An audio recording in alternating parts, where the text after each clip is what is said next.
Hi, welcome to Get in the Herd After Hours. I'm your host, Alex Bond. Here with me today, I got Frank Lott and Anthony Brown. How you guys doing? Not too bad. I'm doing fine, man. Great. How you doing today? Awesome. It's good to see you guys.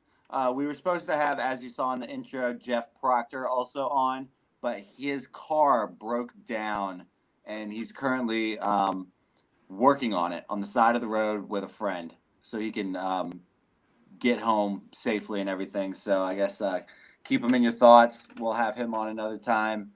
Frank, why don't you just introduce yourself to everyone? Well, my name is Frank Lott. I'm a person in sustained recovery from substance use disorder.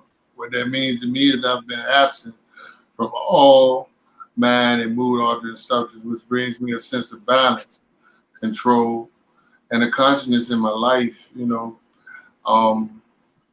I was incarcerated and came across Michigan through a jail program. And since then, I got introduced to Hannah Newsom at Riverside Regional Jail, and I didn't know what to do with myself. At first, my first thought was, of course, trying to get out of jail, and then I saw the video coming from McShin, and I seen John Shinholzer and Jesse speaking about the program. And after a few sessions to get out the cell, and listening to Hannah and trying to introduce me into recovery, which is something I really didn't know anything about in this aspect, especially a peer-to-peer type of aspect. So, from there I came to McShin, and it was tough coming there, and having to do 28 days and wanting to be with my family. So I got into things and started doing the program as they asked me and going to meetings and stuff like that. And things just started opening and doors started opening. And I tried to do every program they had here. And I was offered a chance to do Caritas Works. And that helped me learn a lot about myself. Even going to the psychiatrist and dealing with my trauma and past issues helped me understand who I was, and made me feel like I had a little purpose. And then it just escalated. It grew on me, Alex. No, that's beautiful. It's crazy how it can blossom like that, and we're really happy to have you on, Frank. Anthony, why don't you introduce yourself to everyone? My name is Anthony Brown. I'm currently living in McShin. I was introduced to the program back in 2015. I didn't take it seriously. I was in Pamunkey Regional Jail. I used it to honestly get out the cell, to be in an open dorm. Didn't take it to heart. So when I got released in 2016, I didn't pursue anything. This go around, I got locked up in August of 2019 in Henrico. Went through the RISE program, graduated the RISE program as an advisor. Ended up going back to Pamunkey Regional, where I made bond on a bid-to-bid contract. I got out and was introduced to the intensive program, 28-day program, which I completed successfully. I currently work the 12 Steps of Narcotics Anonymous, and have found a new way of life. I've just recently, matter of fact, yesterday went to court, and everything that I've accomplished since I've been out on that bed-to-bed contract has reestablished me back to my, to my loved ones, to society, and actually made me realize who I am as a person. I'm very grateful. I don't really have much. Yeah, that identity is something that I got caught up in when I was using personally. It was that whole, I have to be the guy, the partying. My job was surrounded, bartending, which is probably not the best for a fucking addict. And it's tough finding that. And Frank, you touched on that a little bit when you said purpose. It's definitely an important piece. I kind of wanted to touch on the jail program and jail in general. That is is kind of like a piece of both of y'all's story. Frank, could you kind of touch on, I guess, getting clean in jail? What that experience is like? Well, the first 2 weeks, I was a terrible experience. I was detoxing off, well, really, it ain't really too much heroin, but I was detoxing off fentanyl, I guess, mixed with heroin, and I was worried. Actually, man, I got locked up July 17th, 2019. A month. My wedding was supposed to be on August 15th. I got locked up. They wouldn't let me out. I missed my wedding. So it was a terrible first 2 weeks coming into, I had paid for some things and had sent out invitations, and I let my loved ones down. And I had to find something to kind of get me out that tornado. And when I got out there, and I'm a veteran, so they offered me to go in the veteran pod in Riverside Regional. And so when I went in the veteran pod, of course I was going in there because the first thing they said is you ain't got to pay no $3 a day. So I said I went in there, and then I tried, and then a guy came to me and asked me, man, where they give out the meetings, McShin, a good program, and I started going down there with Hannah Newsom, a former McShin staff coming, and she would go over the steps, and I always thought it was treatment like Rubicon, the clinical type of treatment, and she explained the peer-to-peer concept, and I spoke a few times about my personal experience and different things, all on the lines from how I grew up and things, and she pulled me to the side and told me that you should really look into trying to get into our program. If you do well coming to my meetings and things, that she could try to find a way and an avenue. And at the same time, I was on the phone with my other half trying to get her, and she came up to McShin and talked to. Well, first she talked to Jesse and asked where Hannah was, and she had a conversation with her, and she kind of told her my story, and and I had a family, and I had a support issue. Mm-hmm. And prior to getting locked up, I was supposed to go into a Rubicon 28-day program, but my caseworker at Chesterfield went on vacation, and I got locked up a few days, prior before that. So I have been looking for an answer to try to solve my issues with this substance use disorder. So, and after going through the program and listening to people, other stories, and seeing how similar it was, and seeing the video, she would come and teach us, out of there. We didn't have a 12-step book there, so she would just do all the big book, and kind of so everybody could have a basis of what was going on. And she asked me to write a letter to submit to, I think it's Cricket now, and to be advised in order to come. Awesome program there. Sometimes they couldn't come, and I was a little upset when they couldn't come, on lockdowns and stuff. But it's an awesome program. They should have more. More people come in. And sometimes it becomes a little barriers for certain people with felonies and stuff coming through the door. I'm not sure, but but it was a great program that jumpstarted me. I got a letter from her actually, I went to court right when she bought the letter, and they no bonded me. You know what I mean? Again, I'm a person with quite a few felonies. When I say few, I mean 13. You know what I mean? So I got an extensive record. Most of them are drug affiliated for making bad choices. The second time I went to court, I had the letter in hand, and the judge was like, what can I guarantee that you go to this program? And I said that I needed a chance to get myself together, and he granted me a bond, and I had to go bed to bed, and I spent a night in Chesterfield, and then I came over to the 28-day intensive program.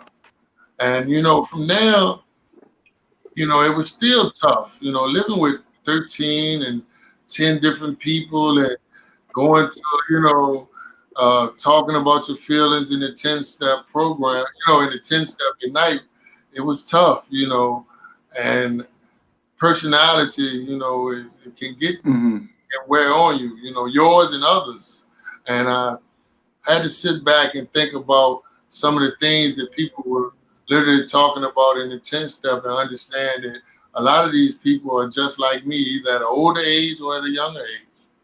And after that, I think, I came and I started doing the program, and like I said, I got offered a chance to extend my 28 days by participating in the carrot toss. And that's when I really got into the fact that, I took a few tests, Myers-Briggs tests, to show what kind of personality you have, and sure, and see how you can use your leadership skills to excel. And it was a great experience. And throughout that time, I was in the 28-day program. I also took the recovery coach class, and then Daryl, who you had a guest on here before, the forensic class, and then I finally got an opportunity to take the certified peer specialist class with yours truly, Alex Bond. So and you crushed it too. Yeah, I thank you. We both did, really, honestly, we do. We both sat beside each other and helped each other as much as we could. And all those things let me know that, McShin became like my toolbox, and I just started putting tools in there, new tools. Some tools I don't use all the time, and, you get familiar with tools, but it's in the box and you can pick it up.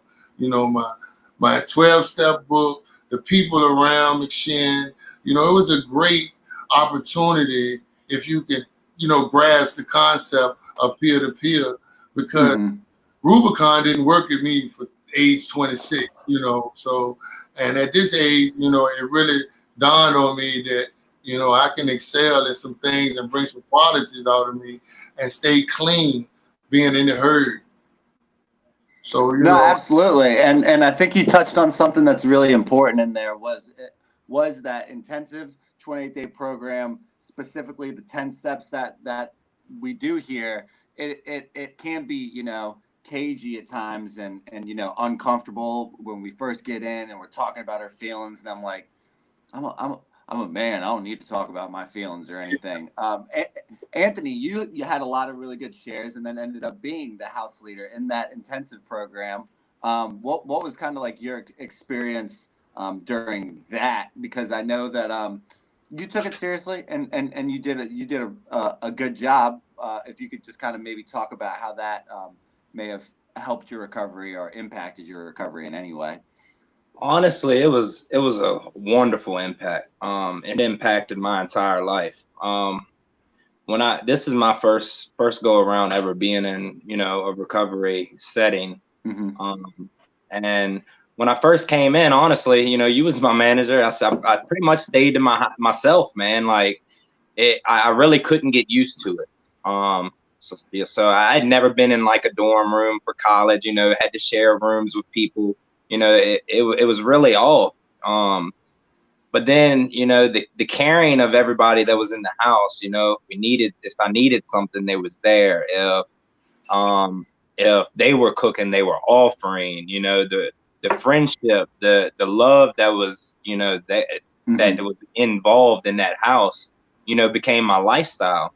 I honestly when I got my first, I reckon it was my first couple weeks is when I actually first started to, talk about, certain things and, opening up.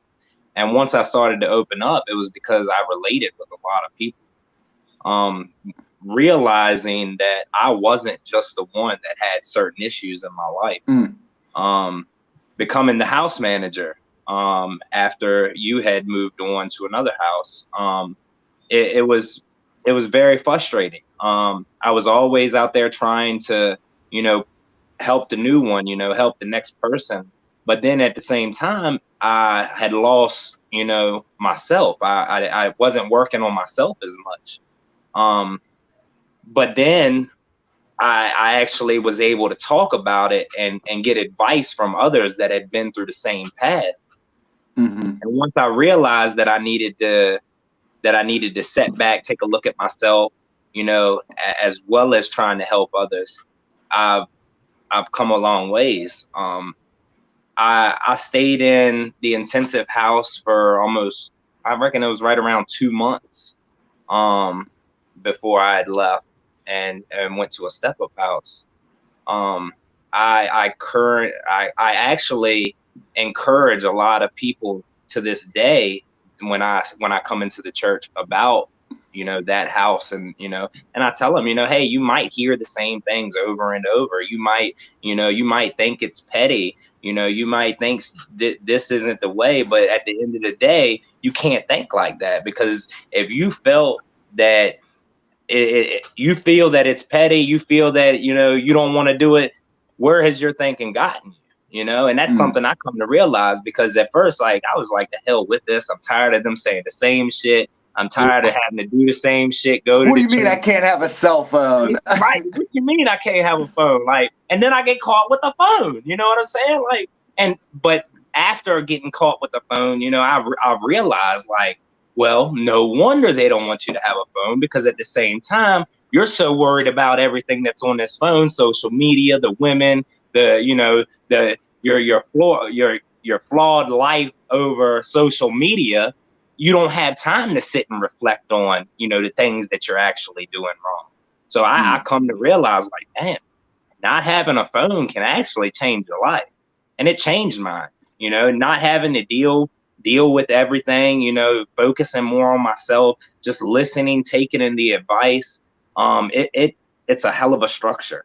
It honestly, it turned my life around, and I wouldn't change it for a minute. Yeah. That famous saying that they always drilled in my head, and when I walk down the street, just don't use. Just don't use. And every time I walk down the street and I see something that I know that's unfamiliar, that's familiar, that needs not to be even, all I can do is keep straight and just go to my mind, just don't use. It's just things that just stick with you. It'll be the smallest things that you overlook. They really go through your mind on a daily basis, dealing with the repetitions of this program. And the getting up at 8:30, making up your bed, and all that type of stuff they say in the Wednesday meetings, and the new participants ain't made their bed up in so long, and all these little things that I know. That Bob say all the time, the famous sayings, and John saying, and them little small things, they really work. I mean, they really do, because it's just you just hear it over and over and over again. Yeah, and I can tell you, I'm looking at like two perfect examples of why that house particularly works better than any other one. Is because of this constant care and the intensive aspect of it. It is, constantly, people checking up on you, holding you accountable more than like any other house and everything. And it goes to benefit you in the long run more than any other thing that I've ended up experiencing in my life. And I think just looking at three pretty different people and different pathways and different stories, we all have that in common is the success of taking this program seriously and coming out of the other side leaders and better men and that can help other men for it. So I really commend you guys for that.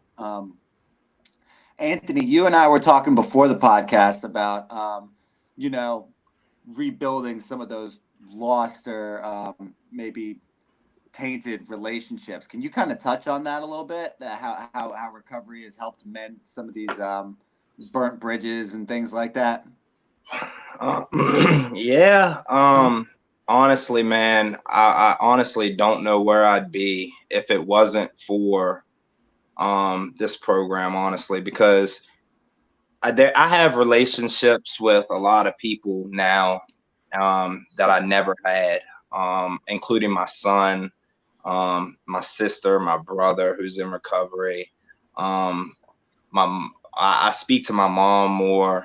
Like there's a lot of situations where I would be out using and I'd never make that time. I wouldn't want to talk to him because I knew what I was doing.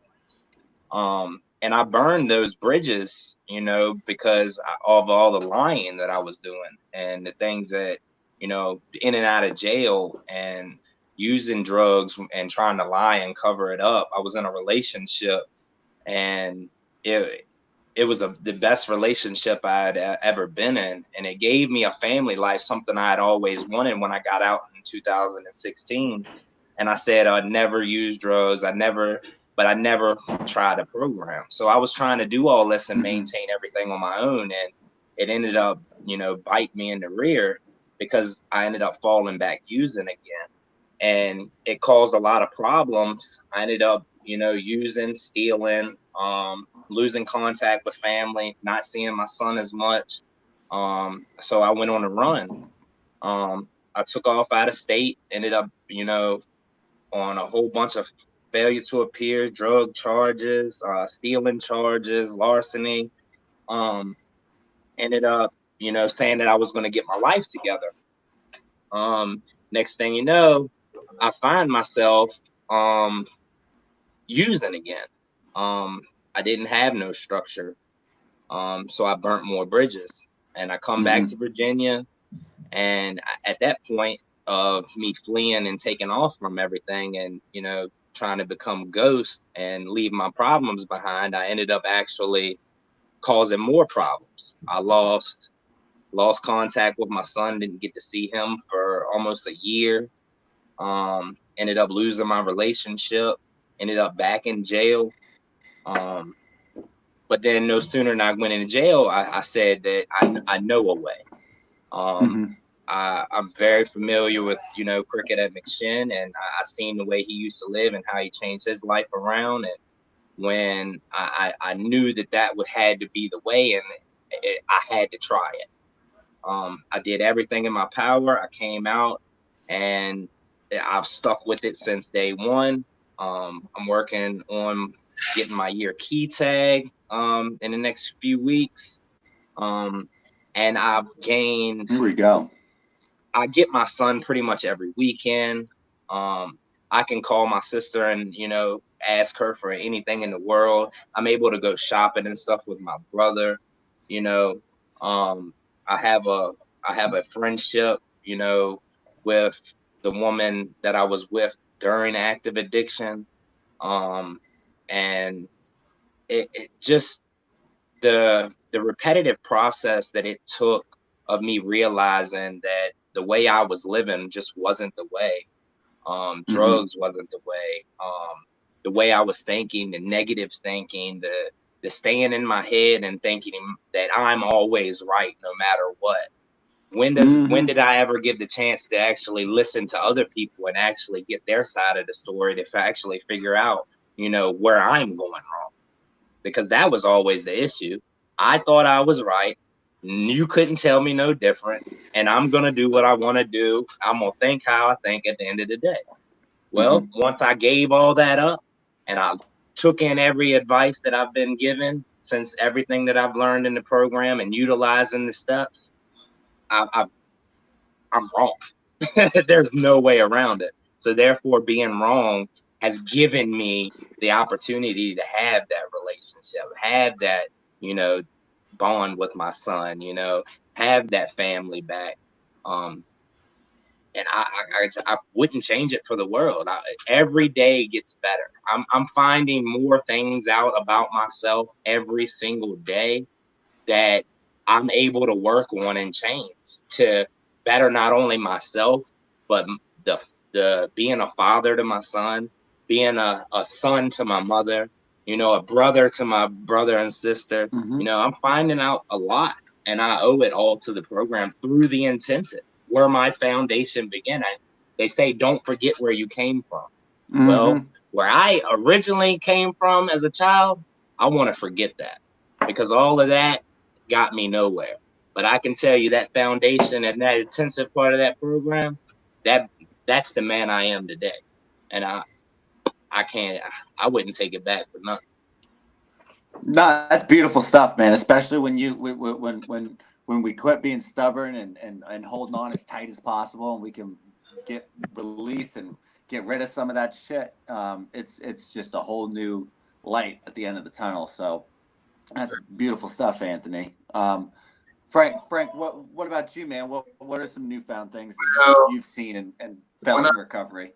When I first got here, a man named Moses came to me and asked me why I walk around with a chip on my shoulder all the time. So I ain't got no damn chip on my shoulder. But, to be truthfully, I probably did because I was upset about what was going on in my life. I'm getting older. I needed a bit more established, but one thing that the McShin Foundation did do was send me to somebody, the psychiatrist and the counselor down at Dr. Brun's office, to let me understand how to deal with trauma and to let some of these things, I got some abandonment issues. Absolutely. And, and my addiction started early.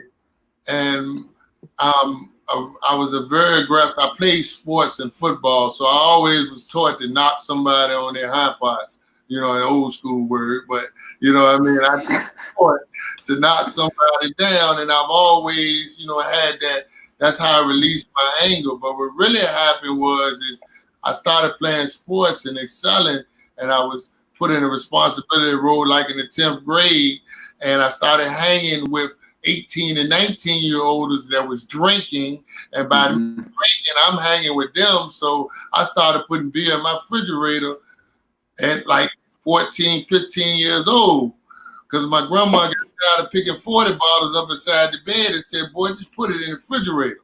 So I started, learning patterns and smoking weed at age 14 and 15 because I was trying to be grown, so to speak, but I was excelling in sport and didn't have the the parents, like I didn't have a 2-parent family, which that, is another part of my story. I didn't have an active father in my life.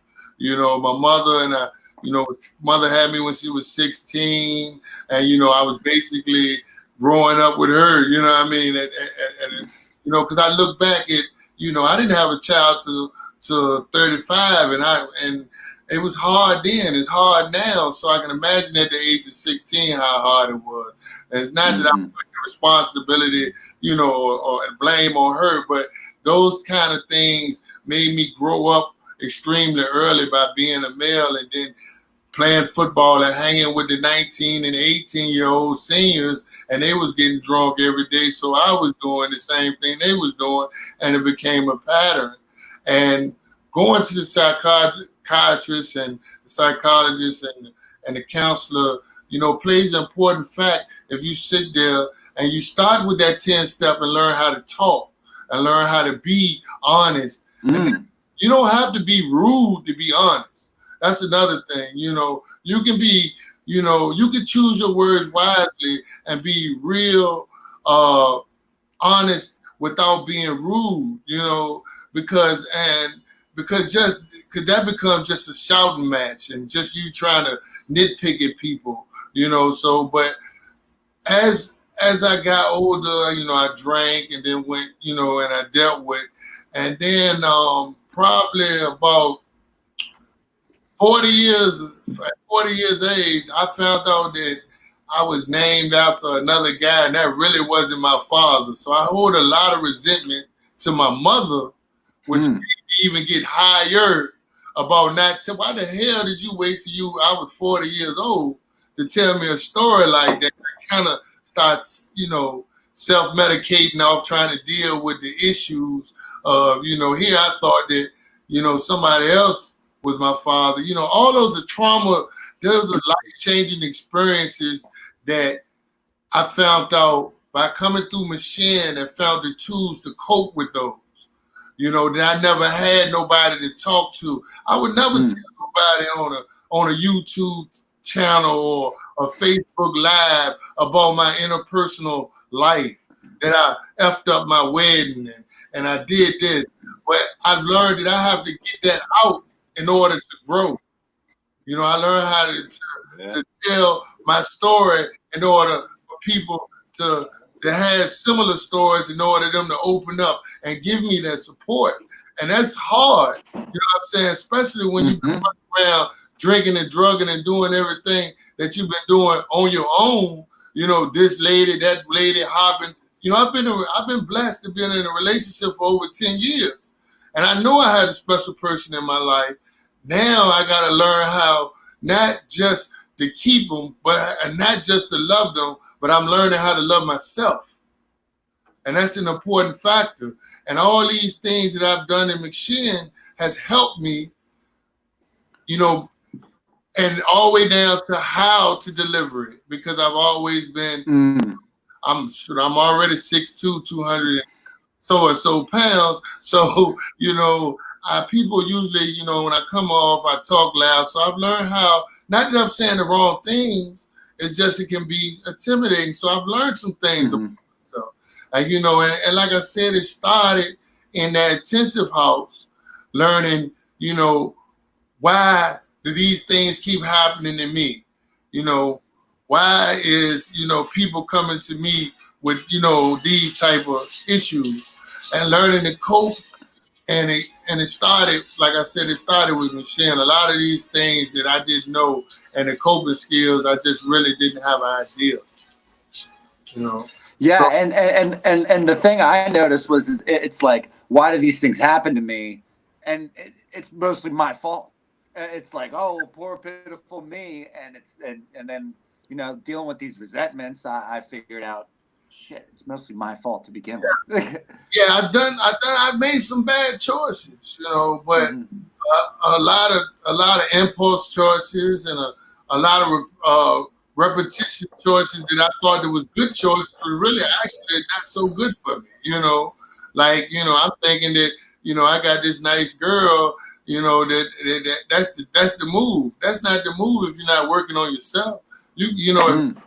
Eventually it's not nice and not going to put up with you, the person you have become, but you know who you are. You really know how. You just have to bring it out you. And going through the McShin program, like I said, I work at AmeriCorps. I work for AmeriCorps down in Caritas at the Healing Place. You know what I'm saying? Now I also work at McShin on the weekends now. You learn how to give service. I'm actually not work. I do service work. You know what I'm saying? So, I really enjoy it, and you be surprised. I work with people with substance use disorder all day. You know what I mean? I mentor the guys from the healing place. The guys from the healing place. We talk. We have morning meditation at work. You know what I mean? So these things have followed me, and I place myself in a position where that I can be accessible to it, even at my work or service work during the day. Because it comes so easy to get to coming out the 28-day program and then go to work, come home, go to work, and you lose track of getting in meetings and getting around people and staying in the herd. That's the ticket right there, being connective and using all the resources. So I know how to open up my toolbox, and use the tools, your tool and your tool, work different ways on them. I just use them, the best of my ability. Hey, I'd like to touch the thing you said, Frank, honestly, about the love situation, loving yourself, man. Loving somebody else and, giving all that love out, but not taking the time to actually love yourself is something, honestly, that it took me a while to figure out. I'd always put out a lot of love and a lot of care for a lot of people, but never really took the chance to love myself for who I am or who I was trying to become. It caused a lot of issues in my life, honestly. And until I actually got into the steps and actually, started to talk about them things and realized that I had to actually sit back and take care of myself and realize who I am and love me for who I'm trying to become, is honestly where my life, started to change more. Yeah. That's a very hard piece. Like it's very hard to love yourself after dealing with that much trauma in your life. Yeah. I can relate. Like I lost my father to a drug overdose when I was 9 years old. Abandonment issues. Mom on drugs. Selling drugs at a young age. Hooked on drugs, selling drugs since I was 12. So having them issues in my life and not really knowing who I was because of all that I had dealt with. And just over the years, it progressed worse and worse. Become a horrible addiction. And I didn't like who I was. I couldn't stand who I was. So it was very hard for me to love myself for who I was, and trying to change that after dealing with it all my life. Here I am about to be 33, it was hard. But now today, through the intensive program, through McShin, through the peer-to-peer, doing all of this, taking these steps, seriously and taking advice. Who I am today, I love myself, and the more I love myself, the more I can love the next person, the more I can help the next person, the more, and that right there, that's some good stuff, man. Yeah, every time I used to tell a female, yeah, I love hard until I learned how to love myself just as hard or harder. That would be my favorite line. Oh yeah, don't worry about that. I love hard. But I need to love myself harder. That was back in the day, but you know how we do. We use that manipulation to get what we want. And that's until you let that go, I learned how to just love myself, and I learned how to let others love me too. And because I put up a barrier, thinking that I'm gonna be hurt because of those abandonment issues, and it's always, see, my mother kicked me out when I was 15 for whatever reasons, what I mean? But, I felt abandoned, went to my grandma, and then, I swear I got two assault charges on my record now for somebody telling me to get the hell out of their house. It was all that abandonment type of stuff that I didn't see where all that anger erupted, And like I said, now at this particular point in my life, I don't mind sharing that because maybe somebody will pick up on what I'm saying and not look at it as funny as like, look, I just went through that shit and I don't need to go through that shit no more. Man, once you caught up in that tornado, I mean, you ain't going to no Wonderland or no, you know what I'm saying? You ain't going to no yellow brick road. It's just a red brick house you're going to be staying in, drugs and institutions and death. You know what I mean? If you just keep yourself twirled up, and it's so hard to get out of that. It's just hard to get out of that state of mind. I tell you what was a big issue. You got something, Alex? Oh no, I was just gonna. You guys are crushing it. I was just gonna pretty much say that like one thing that I've enjoyed is the complete and utter transparency. That's kind of one of the reasons that I love talking to you guys is the open, honest. This is the way it is. Just transparency, because that is kind of, I think, the foundation of that identity and acceptance piece. So that's all I wanted to say. Go for what you were saying, Anthony. The love, man. Honestly, I can say, abandonment. I can see eye to eye with that, because being in relationships, having that abandonment issue, you know, where my father, I lived a life where when my father, you know, OD'd, I felt like, you know, he abandoned me. You know, he wasn't always there. Then he goes out, uses drugs, and, you know, he dies. You know, I felt abandoned. My mom decides to use drugs. You know, I felt abandoned throughout being a teenager. You know, I have to learn life on my own is what I felt like. You know, being in a relationship, you know, after dealing with all of that, you know, gave me a lot of trust issues. You know, I knew the person I was, and I knew how I would treat people because I was abandoned, and I would burn bridges or in relationships, due to the fact that of abandonment, the trust issues. I feel like you're always going to leave, or you're up to this, you know, because I knew the person, you know, the horrible person I had become throughout all these years. You know, so I definitely can relate to you, man. Like it's been tough. It's been tough. But back to that foundation, being able to connect with people that, you know, our stories are similar, you know, being able to openly talk about these things and, you know, realize, you know, the way we used to think isn't the way we have to think now, because I've been saying for, you know, a while now, like I live this life now. You know, the way I used to live is gone. There's no need for me to think like I used to. There's no need for me to act like I used to. There's no need for that used to, you know, be relevant in my life today, because I've chose a different way to live, you know, and I've had help with that, you know. So being able to actually admit where I'm wrong and understand that, you know, that's not the way that I need to be, you know, it all falls back to my network, you know, being able to talk to you guys. You know, I talk to y'all a lot, you know, or calling up my sponsor and, you know, getting these answers to where, you know, I may not understand, or I may be seeking back into this old habit of thinking the way I used to, when really I need to be thinking, hey, maybe I need to figure out the issue to this problem, you know. So it works if you work it, they say, and here we are. Yeah, and I'll get caught like not doing it on purpose, but like seeking validation or some sort of attention when you know, I get plenty of that already, and it's like I just want you to like me. I just want to be worthy or valued of some aspect. Does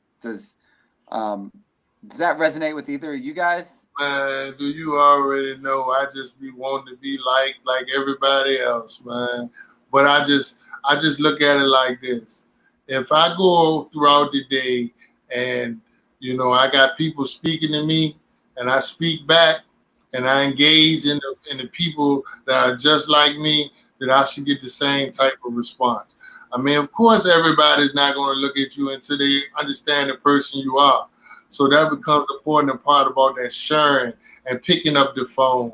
You know, instead of calling my man and all he want to know is good weed at, I call my sponsor. You know what I mean? So I don't know where the weed at, man. Like, what are you talking about? You know, stupid stuff like that I go out through the day, or, you know, I'm out and people still coming up to me like, yo, man, It ain't even like that, you know. And you just have to move on. You know, some people not going to move with you when you move on either, you know, and you have to understand that too, whether it's a girlfriend, you know, a cousin, you know, a family member, you know, somebody you thought they liked you, they're not going to agree with everything you're doing. But as long as you're doing the best right thing for yourself, I wouldn't really worry about it, because the pattern shows if you keep doing this, you know what I'm saying, you'll get better results. You know, I've been in McShin since September the 3rd, 2019, and living in a recovery house, and I've been doing great things, you know, and can do greater things, you know. So I'm not just limiting to myself to that, you know, but I'm not taking myself to try to jump, you know, not even steps in life, not even the 12-step program, you know, because you get to 12 and you start all over again. You know what I mean? Like, tell everybody when I was first, they were like, what step you on? I'm on 0.5. I'm just powerless. You know, I ain't even got to the, you know what I mean? My life's unmanageable. I just can't do it. I'm just still on 0.5. You know what I mean? I'm just powerless. You know what I mean? I ain't even stepped that far, you know, when I first came, you know, in recovery. And I didn't know that there was, you know, people that stories are so similar, you know, in all aspects when I came here. And it's been an amazing experience for my life, and it's been life changing. But you know, I don't look at it as just a past event. It's ongoing. It's occurring every day. You know what I mean? Like, you know, yeah, McShin is the foundation, but every day I occur, you know, more things and have more avenues and more connectivity and more networks and more sharings and more things and more relevant, because I'm getting older. Some of the things that's going on that Anthony tell me now keeps me current and relevant in my recovery. You know what I mean? So it's a big thing. You know, I remember first meeting you, Alex, and how we got on, you know what I'm saying? Me and you was at each other's throat you know, and then, you know, after time come and you keep doing the same thing and coming in contact with you see how so much similar you are alike. And it's and really, if you stay and stay long enough, there's no way you can avoid it. It's gonna happen to you. Yeah. It's unavoidable. You know what I mean? You know, so if you just stay and stick to the routine and what the program allows you to do. No, absolutely. I mean, half the battle is, you know, getting in the herd, and then the even, you know, whole other beast is staying in the herd is that constant maintenance, that still doing everything as correctly as you possibly can, because, you know, it's good to get clean, but then staying clean is a way harder process if you want to. First 30 days was all right. After that, I'm like, all right, now what do I got to do with all these character defects and stubborn behaviors and selfishness and resentments, and that's like ugly stuff that we got to muck in on a daily level. I did really want to, you know, share, like, you know, people that's in a tense house, you know, coming out that 20-day program, and I suggest going to a step-up house, but, you know, us as peers, we got to help them like they've been helping. They're offering them jobs and stuff, because coming into a 28-day day program and going into a step-up house, your bed fees occur, then you start stressing and, you know, and things in that nature, you know. So us as peers, I try to help them and just talk to them and let them know that that's just part of the process and that you'll get through it, you know, because it gets stressful when you know, when you get out the 28-day program going into a step-up house for certain individuals, you know. So you have to build up a little bit of capital, use your capital, and use us as your peers as some of your capital to help, you know, jump to help. And a lot of people don't share their, you know, what they're going through, and, you know, with limited staff, they don't have no type of you know, they just don't share enough to get somebody to help them with those issues. Yeah, definitely using that network and recovery capital that we have, and then using that network to use or to get more recovery capital, the two things that I see take people down more than anything else is getting in relationships too quick and focusing on work. I need money. I need to get into work. I need to get in a job. And then they do that around almost exactly 30 days and they're right out, because then they get in a relationship because they have this money, and then it's off to the races. My situation was a little different because I kind of just got to slide in because I didn't have anything else really going on. But, that financial piece is tough to deal with, but reaching out to the support network is the easiest way to deal with it. It's a balance to me because, people got to work because they got bed fees to pay, and absolutely. So it's understandable, but you have to find that balance, and other people who's doing it, you look into other people to see the balance, and you use some of them people as examples, of trying to, and let them help you and guide you as much as, they can. I guess I just, feel a little different and look different at certain things, but we all have our own way. Anthony? I always replayed absolutely.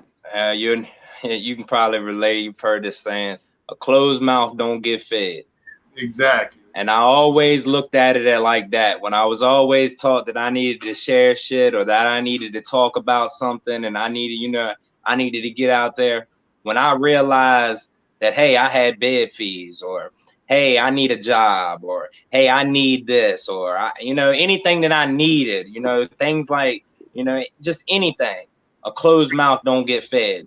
So finally I had to actually open my mouth. I had to sit here and I had to humble, myself and realize, hey, it's not so bad to ask, for help. And that's the thing. I grew up, where I didn't need help. I hit the streets and I'm gonna get what I get, how I get it, and that's gonna be just the way it is if I needed something. But instead, I found a new way to live and started asking for help. So when I started opening up, reaching out, using a network, talking to people, hey, this person needs this person needs this. And there for a little bit, it was just odds and ends, little stuff, But then next thing you know, that odds and ends brought me a full-time job. That full-time job brought me my bed fees and the things I needed, then brought me the things that I wanted. You know what I'm saying? Piece by piece, it slowly pieced itself together because I opened my mouth. And the same thing happened to me. And I've noticed a lot of you and me and you kept your recovery first, though. You still go to meetings. We still make our meetings. We work around a few people in recovery and we help others, and that's important. It makes you feel better. It makes you understand how to love yourself and others, like I said. Yeah. I worked till 6 o'clock this evening. I was about 25 minutes out, got off work, came straight home, jumped in the shower. Soon as I got out of the shower, I got dressed, got in the car, went and was at the meeting 10 minutes early. Yeah. You know what I'm saying? Like, because I got that in my mindset now that I know that these are the meetings that I want to catch, and I want to catch them no matter what. So therefore, when I got it in my head that, hey, I'm going out here and, I'm gonna help this person, and I might not even share, but at the end of the day, somebody else is gonna share that's gonna help me, or I'm gonna relate. Yeah, and I have noticed that I look at my phone, I'm getting ready to scroll somewhere else, and I run across, I got the Herd link on there, and I click and I watch. I see you interviewing Darryl and John and other people talking, and and it's good to listen in, just like people listening in now, Right. And it's still that's part of your recovery, listening and understanding what's going on in your herd, so you try to stay tuned in to what's really going on, because we wouldn't know. Yeah, staying literally tuned in. Yeah. Literally tuned in to what's going on. And it's it's no problem with that for me, and I don't have a problem sitting down and really looking at it, for what it is, so. No, that's great stuff, guys. Any other? I think we got maybe another like 5 minutes. Any closing remarks, Anthony?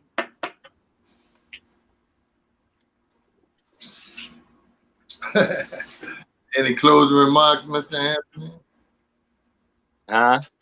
Any closing remarks? Any final thoughts or closing remarks? Again, I can't overstate how much I appreciate having you guys on, especially two very transparent, compassionate, honest people. I mean, you two are some of the most genuine, speak from the heart people that I know personally, and it's been great having you on. So I really appreciate it. I mean, for a closing thought, for real, man, anybody that watches this or anybody that I come across, to be honest with you, the best advice I can give is to reach out. A lot of us have been in the same shoes, similar situations. And we don't do this, just to do it, just to be heard. We do it because this is what saved our lives. I've come to realize a lot in my life. At first I was going to say that I was going to use all this as an escape. I'll make it short, but I went to court Monday and I was looking at a whole bunch of time. And when my lawyer had read my pre-sentence and put my little story out there since the age of 9, it brought tears to my eyes. I literally heard my story and the way I lived my whole life from somebody else. And I literally was in tears. But long story short, when he told me that everything was, he was releasing me, I didn't have to go back, I could just stay on probation, and he was proud of me, wanted me to live life, I told him that I was going to stay in recovery because I'm not going to forget where I came from. I'm not going to forget where my foundation was. And I know that every day that I can strive to be a little bit better. A little bit better. It can be 10 years from now, and I can think I have everything in the world, but I'm not going to give up because I know I can do a little bit better. It's still 99%. Yeah. That's it. I'm awesome. Never going to hit 100% as long as I live. But every day I'm going to strive to do a little bit better. Yeah. I used to, when I first got here, everybody introduced themselves, and I used to put my hand out to shake them, and it was like, we hug here. And hug. Every hug they gave me was a strength stronger for me, for something that made me a stronger. From each hug I got every day made me open up a little bit more to whatever, So that hug, when you come through them buildings and, hey, how you doing? It meant a lot. It really made me understand that people around here care. Or a teetotal stranger saying they love you. Yeah, a total person. I remember Jesse saying, we hug around here. You know what I mean? And I remember John saying, we hug around here. And that's something I had to get used to because that was my defense mechanism, just to shake their hand. When really, they just trying to show me and everybody else that we got genuine love for you. So people out here can have genuine love for you if you stay around long enough to accept it. Yeah, stick around and get in the herd. Yeah. I want to give a big shout out to our producer Todd. He's been crushing it. And Frank Lott, Anthony Brown. I really appreciate having you guys on. I love you, brothers. I can't thank y'all enough. Seriously, it's been wonderful, guys. I appreciate you, Alex. You're on my best list, man, for real. Yeah, thank you both, man. Love y'all both. Yeah, I love you guys. Have a safe night, everyone. All right, y'all too. Love everybody. Good night. Good night.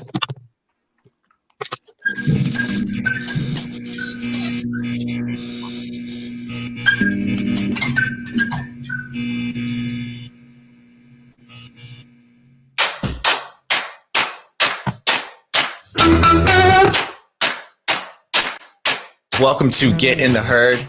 I'm your host, Alex Bond. Get in the Herd is a recovery podcast from the McShin Foundation. We urge you to vote in the Richmond Times-Dispatch Best of 2020 series. You can vote now, daily, until July 19th.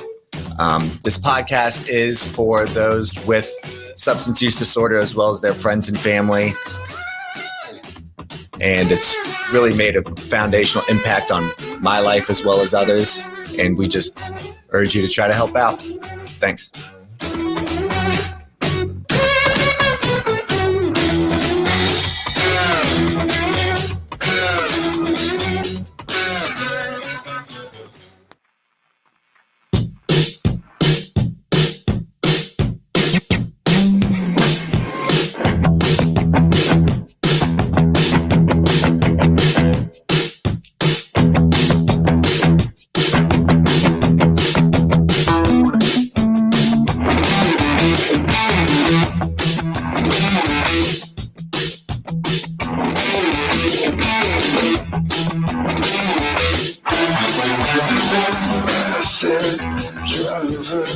Can you take me home? Is this the fastest way? The only way you know. Gotta get there faster. Is there a better way? I got something to just get